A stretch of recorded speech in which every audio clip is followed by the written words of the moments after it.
Hi, everyone. Welcome back to the Page of Swords podcast. This is episode 21, and I'm here with Chiara. And man, what a year, girl. So I see you competed in 2019, correct? Was that your first show? Yes, that was my first show. Okay. How did you like that show? Because that was the Florida Grand Prix. Yeah, the Florida Grand Prix. It's actually pretty funny because it was the first show I ever attempted just watching a friend competing about 2 years ago when I kind of got a little bit more interested in the whole competing world. And I also saw who is now my husband that day on stage, and I was like fascinated. I was like, oh my God, like this guy, and just like in general, the whole sport, I was like, wow, this is crazy. And then I ended up walking into him in the gym, and we ended up, dating for 5 years, and then we got married last year. But he won that overall way before me, and that's why I kind of like wanted to do the same show. I kind of like follow along his footsteps. But it's also a local show. We live in Boca Raton, so it was actually very convenient. Okay. And I had a great experience. Honestly, like I didn't know at all what I was going to expect, if I would enjoy it, if I would not. And I do have to say that a regional show is so different compared to a national show. Just the way everything is set up, the organization, the amount of people who are competing, the stage, everything. Like it's very different. But I would say my personal first experience, if I have to be honest, was that, wow, for the amount of time that I just put into this, this is a shit show. like my first, because I was like, oh my God, I can't believe that people like rave about competing so much. Because honestly, like for me, it was like I went on stage and I got off stage and we got our trophies and that was it. It was so yeah, because they just want you to get on there, and like it's not like you're a pro. You only get like really hardly a minute to pose for yourself. It's crazy. And even like with the endorphins that day, like because you're such in a rush, you don't even like know what's going on. Everything just kind of like feeds, by. And that's why I also learned this year and after my first show to really on that day embrace every single second. Like you have to just fully be present, because you're never going to be present your first show, I feel like, because you don't know what's going on, you don't know what to expect. So it might be like a great experience, or it might be like the experience that I had that I was like, wow, is that actually worth it? Is it worth it, me suffering for so long to, walk off that stage with like a little trophy? But I think this year I really embraced every single moment, especially at my last show. So yeah, and I was going to say you did 2 national shows. So at the Grand Prix, you got first place. So that's awesome. Your first show, you won did you win the overall or just your class? I didn't win the overall. Okay, no. just your class. Well, I won class, one novice in the overall. And so, well, that qualified you for the national show that you did 2 this year, which I was following you at that point. So I did see that you did both shows. You did very well. Your first national show, you ended up placing what, 6th? Yeah, 6th. Yeah, that's great. That was like I said, the national was so different to like the national stage and just like the competitors too.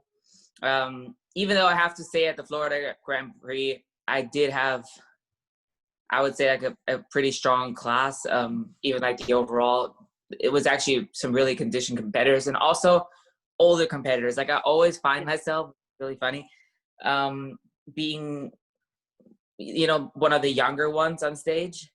And also obviously I'm short, so I'm one of the shorter class. And I do think that it has its advantages, but it also has its disadvantages, because, especially when it comes to figure, the majority of it is really muscle maturity.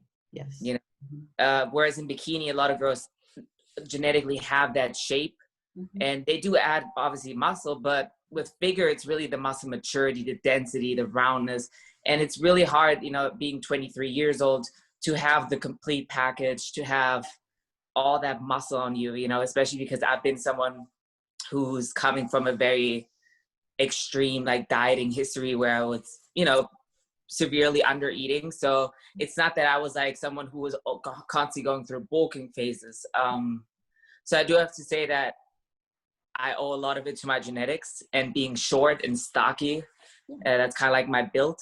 But like I It also said, probably helped your waist, because I feel like since you never had an eating problem and you never overate, I'm sure you've always been able to keep a tight waist, which is really, really important in figure. I feel like you see some, you know, you're talking about some of the older girls. I feel like sometimes you can tell their waists are a little more blocky, but I blocking. feel like you've been able to always keep it tight.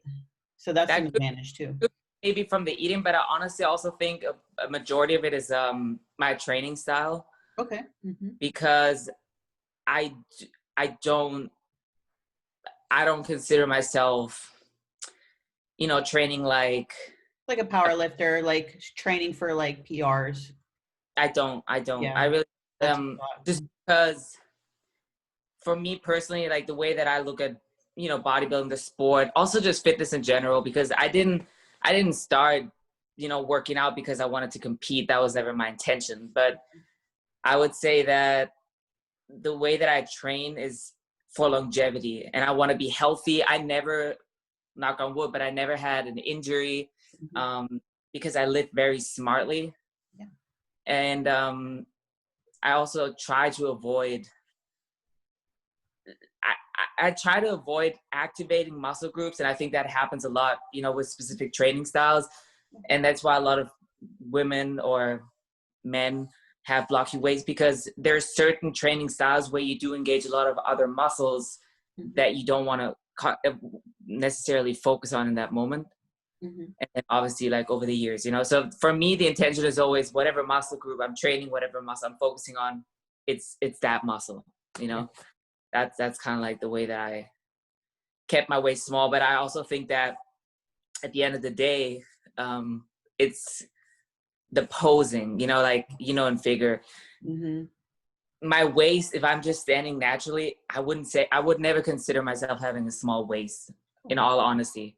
I think that, practicing the posing, making sure that you can keep your waist tight, hold it in, practicing vacuum, stuff like that. But it's really an illusion. And that's why posing is such an important factor. Yes, But I wouldn't necessarily consider myself having a tiny waist. I think it's really just my ratio of like my legs being definitely very well developed, and then also my back. Yeah. From the front. So that just like creates that taper look. But that's all. I would say that's more or less illusion too. Yeah, and that's exactly what figure is. I always say, just like a figure eight, you want to just keep the waist small and grow everything else. So yeah, great shape. So obviously you definitely have the genetics, but I'm very curious. Your legs look great. You have great lines and everything. Is there anything like training wise that you really feel was a huge benefit to your leg growth? It's actually funny because last year, I would say the entire year last year for my previous prep, I was so concerned training quads specifically. Yeah. I told my coach back then, like my different coach, that I wanted to take a little bit of a break from training quads because I felt like they were getting out of proportion. And for me personally, one of the most important things, and it's not just because that's how I personally view figure, but for me personally, I prefer the balanced look, meaning that everything's proportional, nothing's dominant. That's what I'm personally looking for in my body. I never wanted to have a small, petite upper body and then huge legs. That's just not what I personally like. So I had a sense that my quads were kind of like overpowering everything else. So I actually held back a little bit for a year, and I didn't focus on, isolation exercises like leg extensions or single leg, any leg press, whatever. I was kind of really trying to stimulate my hamstring, glutes, and adductors, areas like that. And then I think taking such a long break and then going back after like a year and really hitting them hard. Like this year, I was really taking my quad days seriously, doing a lot of hack squats, a lot of, isolation movements, a lot of unilateral exercises. I'm very big on doing unilateral exercises. And I think that taking that break and then stimulating that area so hard just really, it really like brought a lot more lines out than I ever had before. So Which would is you say that like break, like the rest was really important? Like, do you ever see competitors that like sometimes they just think they have to do more and more, but it sounds like you were like, no, I just pumped the brakes and it actually worked in my favor. Yeah, Yeah. definitely. Mm-hmm. I mean, I definitely think that was a big contributing factor, because if you think about it, whether you're doing squats, whether you're doing sumo deadlifts, your quads are always going to be activated. It's in some shape or form. But when you're taking that break and then you really like focusing purely on that area, and a lot of people say there's no such thing as muscle memory, but I don't believe that. You see people who don't train for a while, they come back and they look better than they did before. So that was kind of my experience with that. Yeah, and I feel like with the quarantine and lockdown and everything that happened this year, I'm like, I hope some of you guys realize that, because a lot of people had to take a break. And I'm like, honestly, it's going to probably do your body good. Yeah. So, But the honest truth is, because my husband's competing at the Olympia this year in 2 weeks, awesome. in classic physique. And, I told him, I was like, look, if they gonna close the gyms here, I can do my home workouts. I'm fine, right? I would do a lot of plyo, stuff like that. But he loves training. Training is everything for him. So he said, there's no way I'm going to find a gym. I was like, all right, you do the work, right? 2 days later, he literally like had us signed up for a gym that stayed open during the whole quarantine. Like a legitimate gym. It's a private facility. And we literally trained all year long. We didn't take a break at all. So I think that was a big advantage as well. I really didn't give my body a rest at all. And that's okay, because if you had a gym, I don't blame anybody for wanting to use a gym whenever everybody's closed down. So if you were able to still get the equipment, because it's great to use bands, or if you've got dumbbells and stuff at home. But I know at least for leg day, it's just so nice to have those machines, like we were talking about, the hack squat. That's the stuff that it's kind of harder to makeshift that at home. Oh, of course, yeah. But other than that, I think when it comes to training, it's not so much like, I think people like overcomplicate the whole, exercise selection, all that kind of stuff. And I think that what's truly important is just the intensity you go at. And then also really keeping your body guessing. I'm always really big on that. When I sometimes feel like, okay, I need to start incorporating a little bit more plyos, or I need to do some more sprints. And that's like a sense for me. Like when I feel like my body isn't responding anymore, I know that I need to switch it up. Yeah. I'm very big on like plyos, squat jumps, sprinting, very big on sprinting, just because that's a lot of like excess stimulation that you can't purely get through training. No matter how much squats you do, sprinting and squatting is two very different things, but they both can stimulate, your muscle fibers in such different ways. And I think that that's how you see a lot of improvement over time. And, I would think that helps your leg lines too, because I know a lot of, girls that did track or things in school, and like you said, sprints and box jumps, that's a huge factor on how to get those nice quad lines. And a lot of girls are always wanting to know, how do I get that conditioning? How do I get the lines? And it's like, honestly, it's the sprinting and stuff that you don't really, sometimes you just don't think about, because like you said, it's not something that you really get with training. Yeah. And trust me, like for my first prep, I wouldn't say, like for the show in Pittsburgh, where I played 6, I wouldn't say that I was lazy, because I really am not. Like when it comes to prepping, I'm really not lazy. But I do have to say that this time around, I was like really pushing myself. Like, how the last few weeks you're drained, but I was still sprinting and doing plyos till the very end. And even though it sucks, like it really does suck in those moments, I truly believe that like all these lines, like you said, like in my legs, like I didn't see that in my first show. That like different level of conditioning was definitely a part of like pushing a little bit more in terms of like, switching it up, the cardio, the plyos, and that shit's hard. Like it's sometimes, sprinting and going through jumps, that's way harder than doing squats or anything like that. It takes a lot out of you.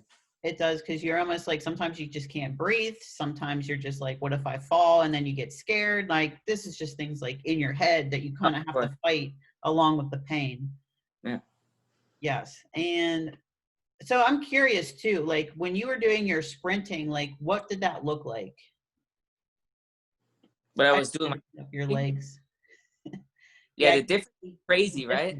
Yeah. It's just, and plus what? It was like, how long in between was this? This was like a month or two, right?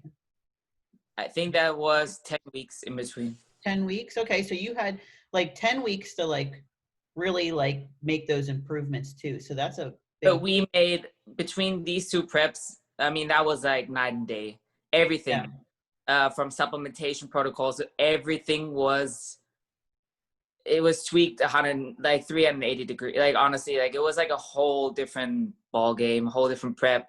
A lot of work on posing. I thought I knew how to pose in my first national show until I saw the pictures, because honestly, like I practiced a lot, but what I did not do is I never actually videotaped myself going through the poses, going through the practicing. So I always saw myself in the mirror, but the truth is, when you look in the mirror, that kind of reflection is so different than when you're up on stage and the judges sit below you. So for this prep, I was focusing so much on, okay, how can I put myself in a different point of view? Not being like me as the competitor look in the mirror, but how can I like be a judge, like just thinking about that. So I was literally like setting up my phone, my tripod below me, and I was videotaping myself looking how I would look from like a lower angle, because you always have to think that the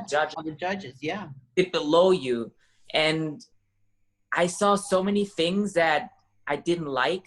And I think really helped me to just like, focus on, okay, posture, stands, how to make my waist look as small as possible. Like it's so many like fine tuning parts that you can really only see if you videotape yourself constantly, and not from a level of where you're standing, but from below you, It's a big difference. Like I can, if I could give a tip, like when it comes to posing, that's really like, don't look in the mirror, because you're not going to have any mirror on stage. You have to be able to pose without it and hit those poses perfectly. Because when I saw those pictures that you just showed, the one in the green suit, I was like, who is that? Like I was so embarrassed of how those pictures turned out, because I was not satisfied at all with the package. And then also just like my posing, not at all. Like I was very disappointed.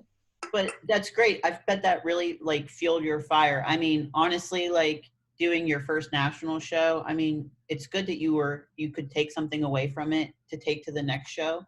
But yeah, posing, like once you're up there too, and that was kind of like your warm-up show for the year too. So sometimes you get like some of those stage jitters out and everything, but then when you're up there and then you do that next show, you'll know it's like engraved in your head. You're like, I know what not to do this time.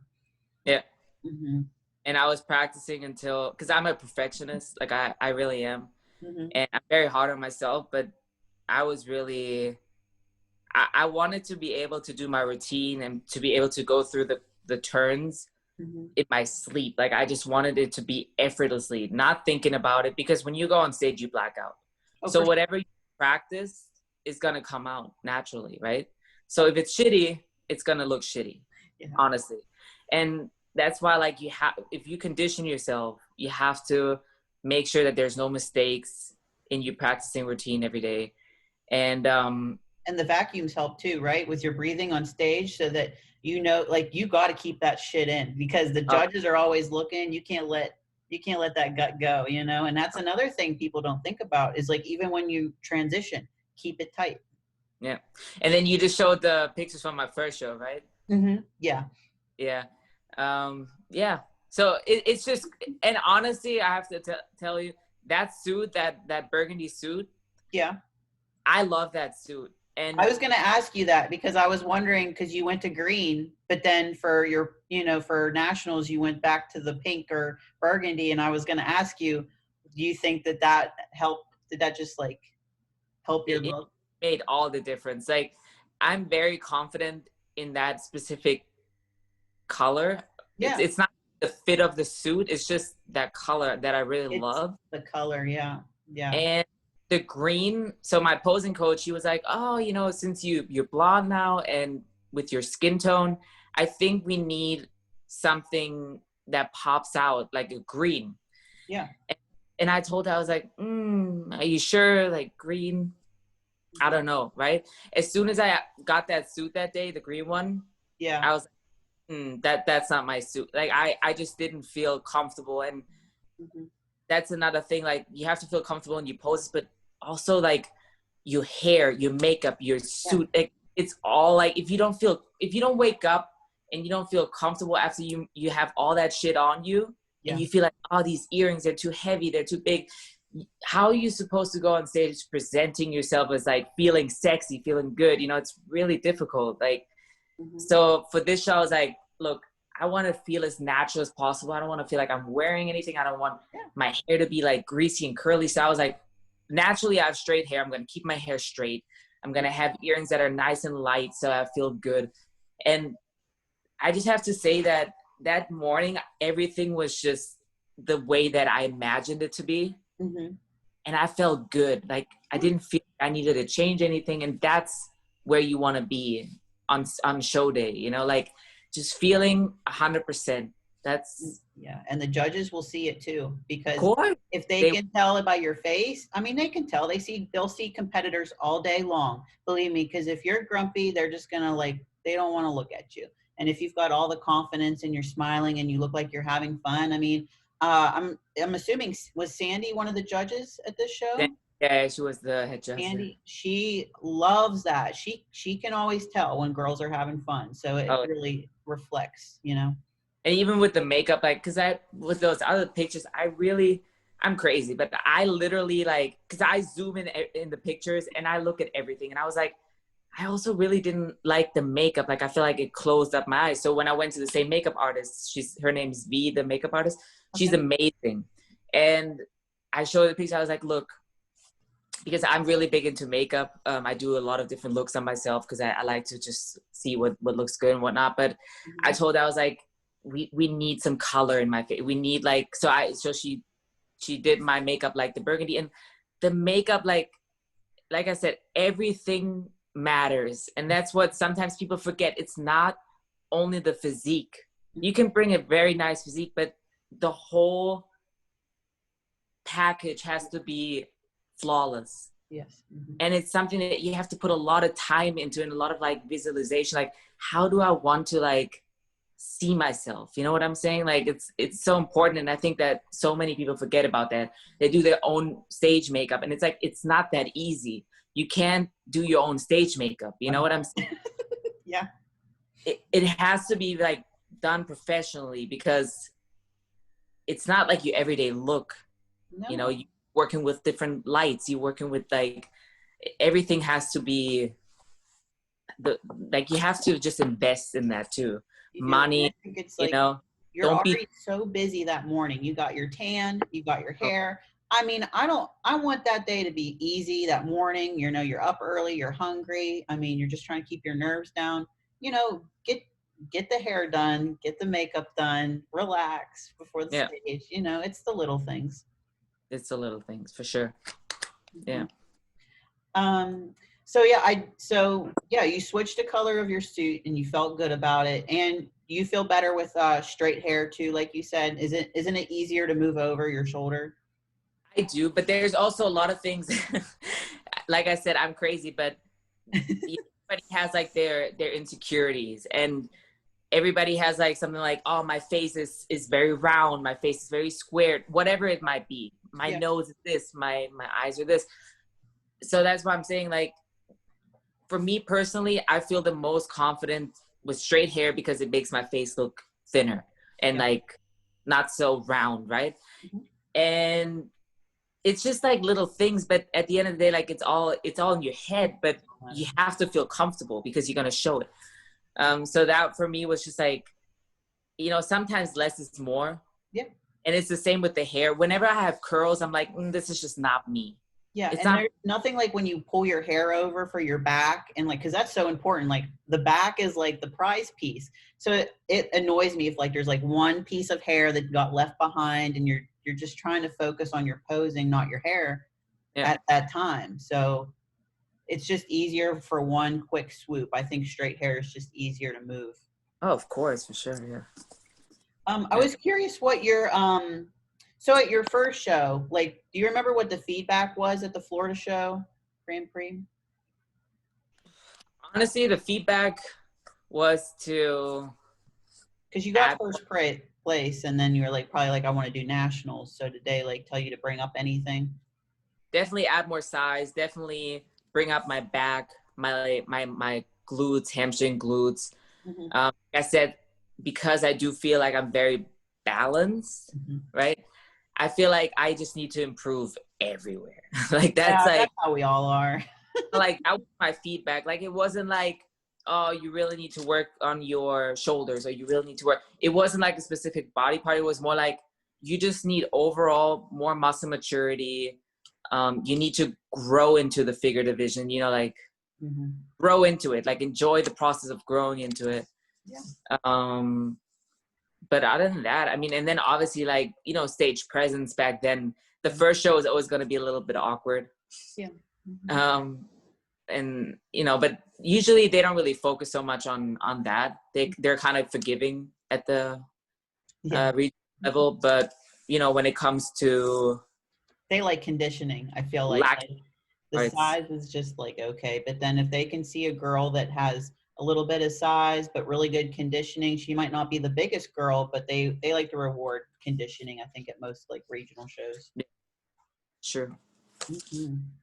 Yeah. So was there any like struggles that you had this year? It's like you had a gym, so that worked out, but was there any like, did you have trouble getting like your food or anything, or was it just smooth, just everybody Oh, else in lockdown? he struggles. Not so much with the whole coronavirus that was going on, Okay. getting access to food, none of that. Mm-hmm. So the biggest problem was really my body, Okay. not necessarily always responding. Mm-hmm. And then a big problem was I was on medication for my acne. Okay. I've always dealt with acne ever since I was 9 years old, very bad. Mm-hmm. And I looked up an online dermatologist, and I was doing crazy research because I'm crazy. When it comes to research, I'm like, oh, I'm going to watch YouTube. And you find a lot on YouTube more than anything else, right? Yes, you do. So I was reading about aldactone or Yes. spironolactone, right? Which is also commonly used as a diuretic. But it also helps with women who have higher androgens naturally, which I honestly think I naturally am, you know, more androgenic sensitive than other women. Mm-hmm. And I think I've never been estrogen dominant or anything like that. But I was, you know, reading into it, and they said, oh, you know, there's no crazy side effects. You might get dizzy, whatever. But I was like, oh, I can handle that. So I ordered that prescription, and it came, and I took it for about 3 months, and my skin was flawless, right? It also helps with like thickening your hair. So I was like super happy, the most confident I ever felt in my skin, whatever. But after about 3 months, we also noticed that my body was getting softer and softer, right? And I was like, I don't understand. We are in a more caloric deficit. You know, we're taking more supplementation, all those kind of things. And I should be getting leaner, but I'm getting softer. Yeah. And so we started looking into the aldactone a little bit more, and we found out that it actually raises estrogen, and it's commonly taken by transgenders who are trying to become more female-like, right? Mm-hmm. So basically, lowers testosterone, which nobody wants when you're competing, right? We stay much as possible to keep that muscle. And we also don't want to raise estrogen, because estrogen makes you hold fat in certain areas, specifically your glutes. So I was getting very, very soft in my glutes. And the more we read into it, you know, I told my coach, and he was like, all right, we need to get off it right away. Mm-hmm. And at that time, we had about 4 weeks left till the first show, Mm-hmm. right? And I was like, I don't know if I'm going to be lean enough. So it was like a real, you know, fuckery in my mind. And my coach said, you know what, let's just wait. We can do a show later on. And I told her, I was like, I don't want to give up. I really want to keep going. You know, I said, I think I can do it. And also I felt very guilty because even though I told him that I was going to start the medication, we had no idea that it would actually have those kind of effects on my body. Yeah. Because honestly, if you look up aldactone, it's not the first thing that shows up. No, I've taken spirolactone before, and I do remember it. It's okay, but aldactone is like very harsh on the body, but it does heal the skin, like you said. It does what it's, you know. But a lot of people, it's more for the regular person, not a bodybuilder. So it's difficult. Yeah.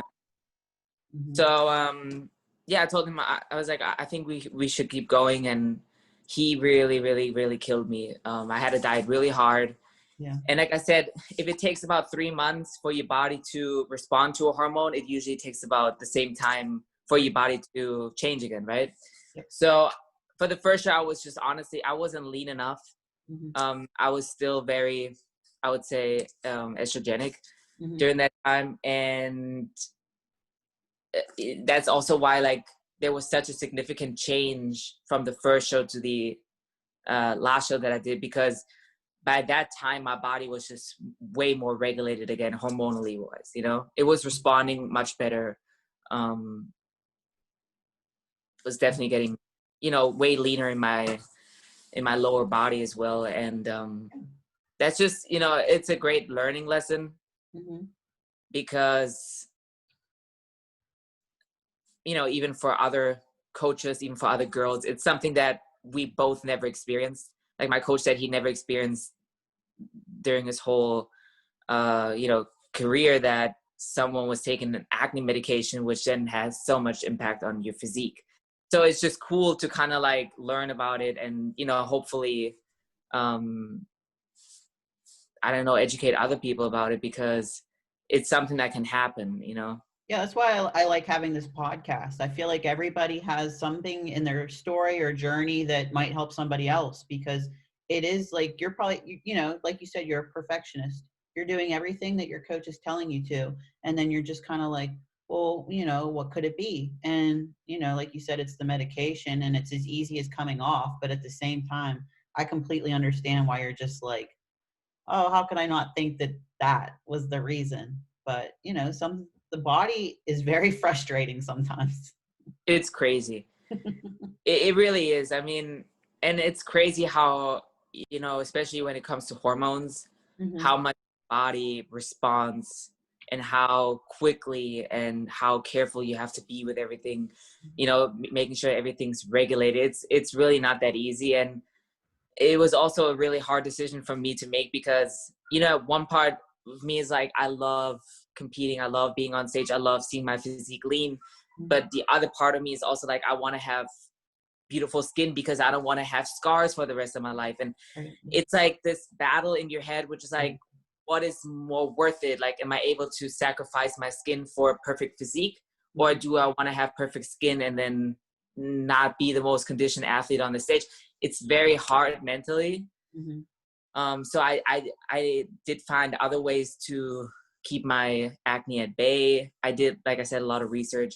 I found something now that's it's a natural B vitamin. It's called pantothenic acid, and it's done wonders for my skin. And I'm happy because, you know, you don't always have to treat everything hormonally. You really don't. But in that moment, it was almost like, and I had this discussion with my husband. I was like, I don't know if I want to go on stage. I was like, my skin is so perfect right now. I'd rather have that, you know.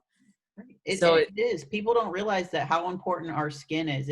Because I dealt with that too during our lockdown. It was just like my skin was just a mess, and you know, it was really hard to like, you know, go to the tanning bed or anything to like try to get it that way. But like you, I went on and was on YouTube, and I found like skincare routine and just like found better makeup. And I know you said you're into makeup. Did any of your makeup or routines kind of help you too with your skin?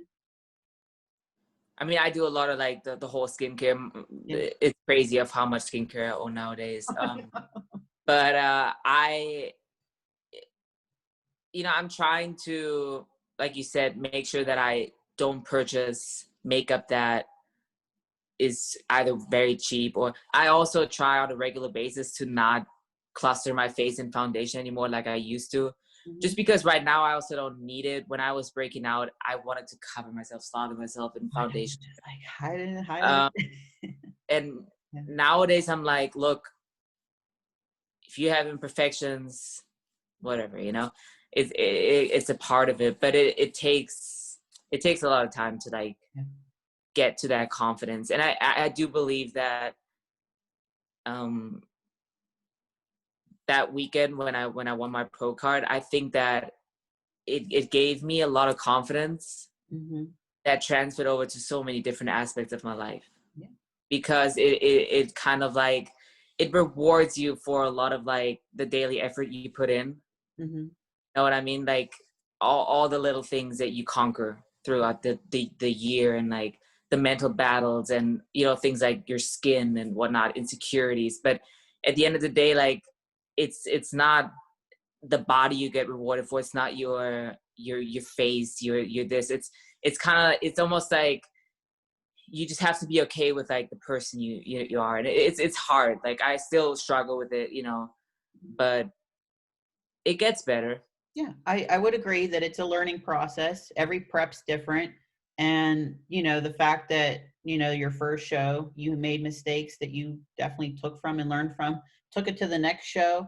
And just getting that pro card must have been like such a nice reward. Because it sounds like, when you were in Pittsburgh, you were like, I know I can do better. And then you went and you did better. And that alone is just like a huge like feeling of accomplishment that you had to have felt. So when you were on stage and they awarded you, like, how did you feel? Was it like in shock? Were you just like, I don't know. That's a one-time feeling. You only get that feeling once.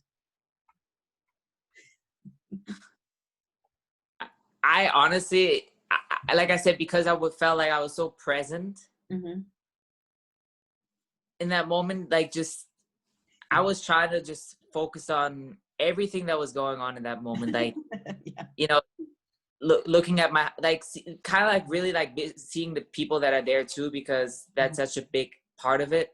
And in that moment, it wasn't even like, oh, this was my accomplishment and I did it. It was almost like, I wanted to have, when you like look at someone, you could instantly share a moment. Yeah.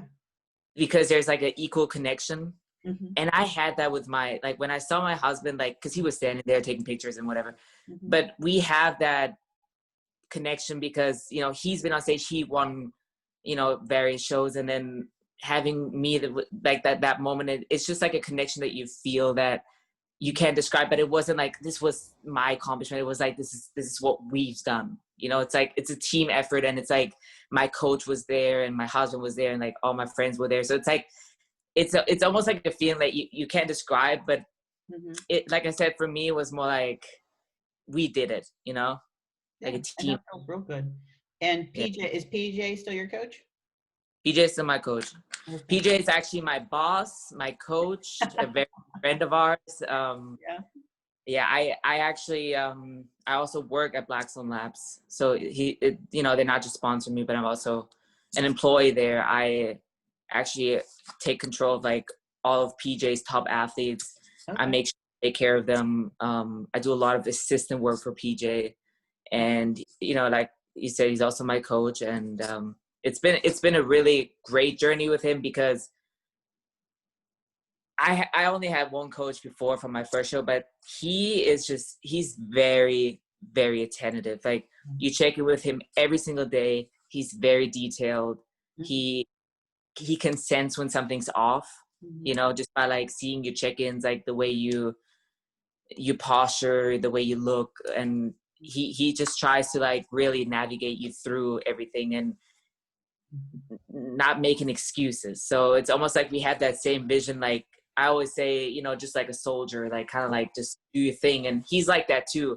The goal is always just to get to that end line, and it's whatever hurdle, whatever. he just wants what's best for you. And I'm sure he looks after you, but then he still treats you, like you said, like a military, where it's like, listen, this is going to suck, but it's good for you. So you'll be okay. There's no empathy, Yeah. honestly. There's not, Mhm. which I also don't expect from a coach. Me But neither. what I do expect, and I think that's what he gave me during this whole time, is proper communication. Good. And that's really all I want, is like understanding why I'm doing something, Mm-hmm. and also, you know, having honest feedback and honest communication. That's really all I need, because I'm a very rational person. Mm-hmm. I'm not really, you know, emotionally driven, where I'm like, oh, I feel bad for you, I know this sucks. I know it sucks, you know. So I think that's where we work very well together. Good. That's great. I'm sure he's happy that you won pro and everything too. And your husband's already a pro. And is this his first Olympia that he's going into? His Olympia, he was actually similar to me, very quick of how everything. So he turned pro at nationals, which is funny, right? Because I won nationals too, but Mm-hmm. turned pro at nationals, and then he did his debut. Was second place, and then he did his in the same year, 2 weeks later after that, he did the Texas Battle of Texas Mm-hmm. that just took place, Yeah. and won the overall. That's awesome. Again, 38 guys, and it was a crazy stack show. And then he qualified for the Olympia, and so his like qualification was very rapid, because, you know, like when you turn pro, it's almost like it can either go one way or the other. You can either place very well right away, Mm-hmm. or it can take years, you know, you're not even in the first call outs, whatever. But he's very much like me, very like driven, consistent, very consistent. And we just like, we breathe the lifestyle. Like, Mm-hmm. our entire world is, you know, Blackstone, the supplement company, Mm-hmm. training. All of our trips are like work related, so we're like heavily involved in the industry. That's, you know, we breathe all that. So for us, there's really no, you know, partying, going off the plan. Like, we're always invested in the sport, Mm-hmm. which I think is why, like, if you know, if you're a person who is, I think you can really progress really fast, because there's no, you know, left or right, and there's no, I went off the rails for like 3 months because I went into a partying scene, or, you know, like, I think that's the difference between those who make it to the top relatively quickly, and those who, you know, they start eating whatever, they start doing this, they don't train anymore. So it's the consistency. Right. Consistency and like discipline, and you guys have focus. You know, you guys live together and you guys have like these goals. And I mean, that's an energy thing. I'm sure even being like, you get to be around PJ, and I'm sure that even being around your coach gives you that energy and that type of feeling that you're like, Of course, you almost like, you know, even now with the, you know, the off season can be one of the hardest things, right? yep. Like, I struggled hard. I mean, I really did. After my first show, I was clueless. I didn't really have a coach. I was like, oh my God. Mm-hmm. And I did very well in the beginning, but then mid off season, I blew up. And I ate whatever, and I hated fitness, and it was bad. I was in a really dark place. But this year, it's almost like, because he is so close by me, I almost feel like I have the obligation to, you know, I can't let that person down almost, because they invested a lot of time in me, and And you now you're want, a pro. So you now know, you have to act like a pro. that, and also like you want to do good, you know, like you want to, at some point, you know, I mean, I think I'm very driven by not impressing other people, but I want to make people proud. I think that's something that can drive me a lot, whether it be my husband, you know, whether it be my coach, whether it be my parents. I want to make people proud, and for me, that's a very big factor that drives me, you know. And if I don't have that around me, if I don't feel like somebody's watching me, like, I always need to be a little bit like, it's not even watch to have the attention, but to keep me in check. Yeah. You know, that's important for me, Mm-hmm. to make sure that you're on your path. That's something that drives me. Do you have anyone that you like look up to and inspire? Is there like another figure competitor that you're kind of like in awe by? I think one person I really admire is just because I also met her personally is Shanique. Ah, yes, Shanique. Though she's not a figure competitor. No, but she's great. But I've seen her in Vegas, saw her at the Olympia, and she just has something about her, not just her physique, but also like, She's got charisma. She's just that really pretty and hardworking. it's like, she's very humble. Like I love like like you said, her charisma, and I also like that she engages like with everyone around them. She treats everyone very like, down to earth. Like, sometimes you would think with someone who has so many followers, if you comment on their picture or whatever, they don't see it, they don't respond back. But she responds back to all of my DMs, because I've met her in person and she remembers. But she's just very humble, and I like that about her. She shows her body in the off season, but also in season, which I appreciate, because a lot of pros don't, like they disappear their off season. They start posting a lot of photo shoot pictures, and I'm like, look, like I want to see how you look, Yeah, show it all. Yeah, and don't cover it up, because it inspires us. It like makes us not be afraid. Like, why only show all the good pictures? Like, off season looks good too. It's just you kind of have to get that out of your head, because I love it when I'm just like you. I love it when the pros are just more transparent. Yeah. So I think she does a good job with that. So are you going to the Olympia then with your husband? I would assume you have to go and watch him and get all the pictures. Oh yeah, I don't even know how it's gonna go down, because the Olympia this year is in Orlando, which we were so happy about. Yeah, I was gonna say you're down there.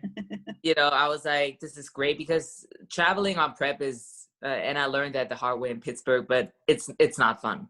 Even if it's, some people may say, oh, this is a great experience, I want to learn. Yeah. And I appreciate that. But the thing is,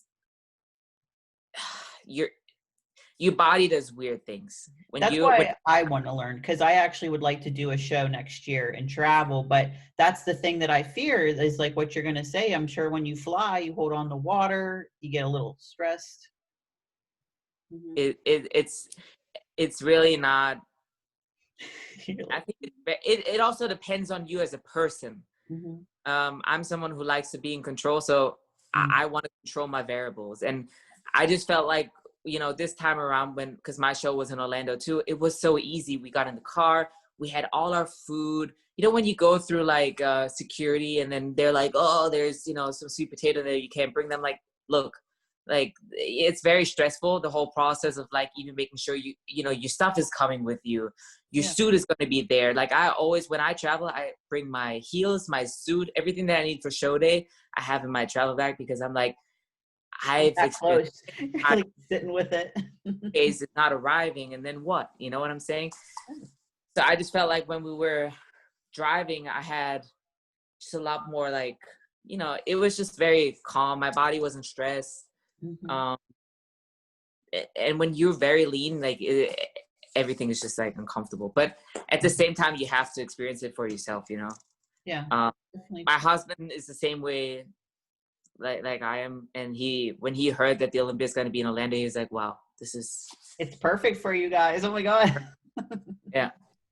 But I don't know how it's going to go down this year, because they have finals tickets up, which I think are already sold out.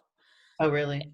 They're obviously going to do the live stream, which that's not the same, but I mean, better than nothing. And what I did not see are any prejudging tickets, which is weird, because prejudging is like kind of like that's really what you want to see. That's what I like to see. I want to see what the judges are judging. Like that's the best part.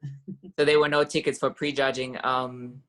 I think that he actually has some VIP tickets. As a competitor, you get a couple of tickets for your family. Good. That's awesome. Get to see it, but we also have a lot of friends who are coming, and I just kind of feel bad, because I know that most people want to see prejudging. That's kind of like the intensity. That's where it's at. But yeah, whatever. Did you go to the Olympia? I have not went to the Olympia yet, but I've been close. I love the Arnold. I've been to the Arnold a couple times, but it's already postponed for next year because I think I would have wanted to compete it at the Arnold if it was going on. Okay. But I actually, the show that I'd like to do is going to be the Clash in Orlando, April 3rd. So I will make my way down to Florida here. Oh, good. Yeah. And when is that again? So the Clash is April 3rd. April 3rd. Perfect. Yeah. So you would start like around now then? Yes, I've actually, well, I was already prepping for the Arnold. So technically I'm like 14 weeks out if I was doing the Arnold, but now that it's going to be April 3rd to do the Clash. So, and I'm like 17 weeks out, which is good because I'm okay with more time because I'm someone that likes to slowly, gradually, and I just did, this was my first like year and a half off season. So more time, the better. I'm okay with it. Yeah. No, it's awesome. But I want to thank you so much for coming on because you were a lot of fun to talk to. And I'm super happy that you got your pro card because I've been following you all this year. So it was awesome to see you do North Americans and then nationals. So yeah, congrats.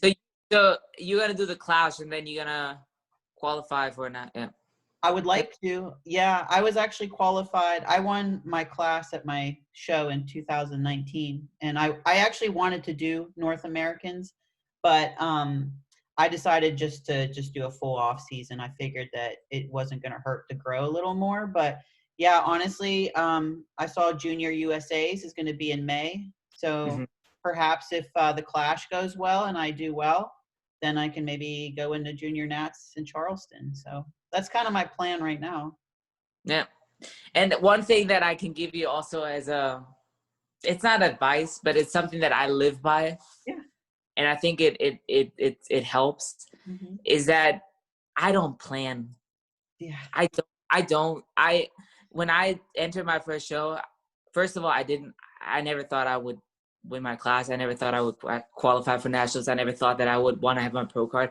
For me, it's almost like I compete against myself and whatever happens. But I think that sometimes like when we focus so much on like, I'm going to do this show and then I'm going to hopefully qualify. You know, it's like you said in your, because I watched your story yesterday when you kind of like explained what show you're going to do. And you said, you know, if this is going to happen and if it comes, and I like that because it's like some people think so far ahead, but it can cause stress like on us, you know? And you said, look, like I first want to get here and then whatever, when I'm here, I can think about, and that's a day by day. And that's a very like smart way to look at it is because it took time. Cause I do like having a day. It never works out the way you write it down anyway.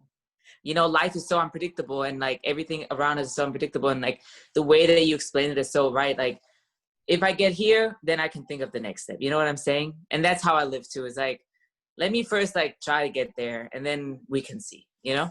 And I don't think people understand with bodybuilding shows, you can literally sign up to do the show the day of. Like, I know. You know what I mean? Like, don't invest, don't put all this money into it if you don't think the show's going to happen because, you know, or maybe you're not ready. That can happen. But literally, like, you can roll in there. You can buy your NPC card that day. You can buy the show. Just, there's no all right. Yeah. They want you there. That's so true. So hopefully I can come then support you. Well, that would be great. Yeah, I would love to meet you in person. And I'm super envious you're going to the Olympia. So I hope you have a good time and go hang out with Shanique, hopefully. Yeah, watch it online though. Yeah, I'll be watching online. I'll be all about it Friday and Saturday. Bigger? Yeah. Yeah.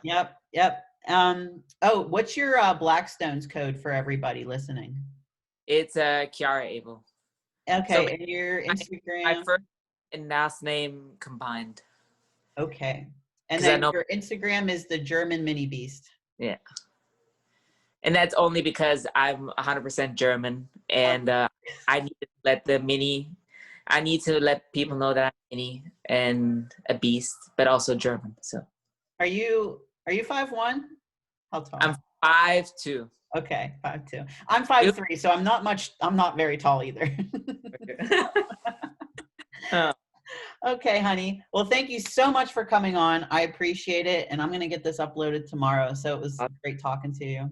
Awesome. All right. See ya. Have a good night. Bye.